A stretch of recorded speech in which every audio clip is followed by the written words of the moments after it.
کسی زمانے میں ایک غیر مسلم نے اسلام قبول کیا تو اسے پوچھا گیا کہ اسلام کی کس قدر نے تجھے متاثر کیا، تو وہ بولا کہ سیرت کا صرف ایک واقعہ میری ہدایت کا سبب بن گیا۔ کیا ہوا؟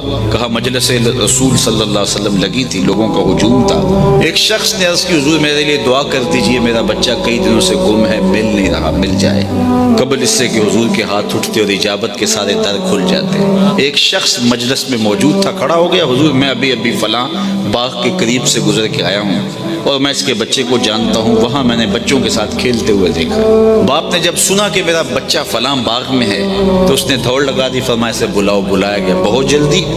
جی حضور آپ جانتے ہیں ایک باپ کے جذبات کیا ہوتے ہیں؟ کہا اچھی طرح آگاہ ہوں، لیکن تمہیں بلایا ہے تو بلانے کا بھی ایک مقصد تھا۔ جی حضور ارشاد فرمائیے۔ فرمایا جب باغ جاؤ بچوں کے ساتھ اپنے بچے کو کھیلتا ہوا دیکھ لو تو بیٹا بیٹا کہہ کے آوازیں نہ دینے لگ جانا، جو نام رکھا ہے اس نام سے پکارنا۔ عرض کی حضور میرا بیٹا ہے، اگر میں بیٹا کہہ کے پکاروں گا تو حرج بھی کیا ہے؟ فرمایا تم کئی دنوں سے بچھڑے ہو، تمہارے لہجے میں بلا کا رس ہوگا اور تم نہیں جانتے، ہو سکتا ہے کھیلنے والوں میں کوئی یتیم بھی کھیل رہا ہو، اور جب تم اپنے بیٹے کو بیٹا کہہ کے پکارو گے، اتنا میٹھا لہجہ ہوگا تو اس کے دل پہ چوٹ لگے گی، کاش آج میرا باپ ہوتا تو مجھے بھی بیٹا کہہ کے پکار۔ کہا یہ شوق گھر جا کے پورا کر دے، کوئی لاؤ تو صحیح کائنات میں ایسا۔ بیوہ کے سامنے اپنی بیوی سے پیار کرنے سے روکا گیا، یہ شریعت بیضا کا مزاج ہے۔ غریب کے سامنے اپنی دولت کی نمائش کرنے سے منع کیا گیا، بلکہ میرے حضور نے یہاں تک فرمایا اپنے گوشت کی خوشبو سے غریب ہمسائے کو تکلیف نہ دو،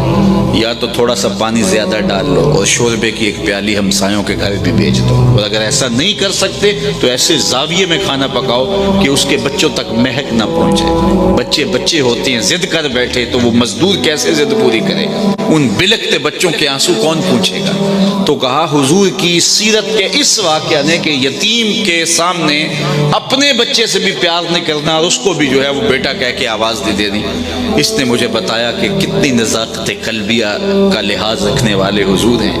رب بھی قرآن میں کہتا ہے عزیز علیہ ما عنتم، تمہارا مشقت میں پڑنا نبی پہ گراں گزرتا ہے۔ اے امتی تیرے پاؤں میں کانٹا چبھے تو تکلیف مجھے ہو۔